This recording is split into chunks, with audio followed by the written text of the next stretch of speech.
লিভারপুলের কঠিন কাজটা আরও কঠিন করে দিয়েছে আর্সেনাল। পয়েন্ট টেবিলের অঙ্ক কষতেই ওদের আজ নামতে হচ্ছে মার্সিসাইড ডার্বিতে। এভারটনের বিপক্ষে অলরেডিদের লড়াই শুরু রাত 1টায়। মরার উপর খাড়ার ঘা, এমন সময় ইনজুরিতে পড়েছেন দিয়াগো জোটা। এই ভয়ে আগের ম্যাচে ফুলহ্যামের বিপক্ষে 3-1 গোলে জয়ের ম্যাচে সালা, কোনাতে, ম্যাকঅ্যালিস্টার, নুনেজের মতো তারকাদের মাঠে নামাননি ইয়র্গেন ক্লপ। ইনজুরির ভয় যৌক্তিক, কারণ সেই ম্যাচে গোল করা জোটা এখন 2 সপ্তাহের জন্য মাঠের বাইরে।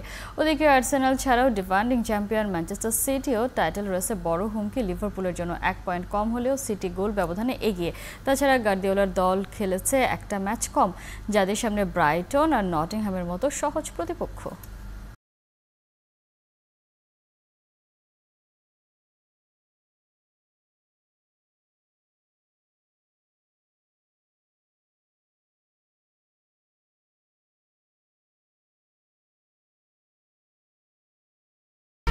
এক দুই তিন ঢাকায় জমি জিতে নিন 100% ক্যাশব্যাক সহ 20 কোটি টাকার পুরস্কার।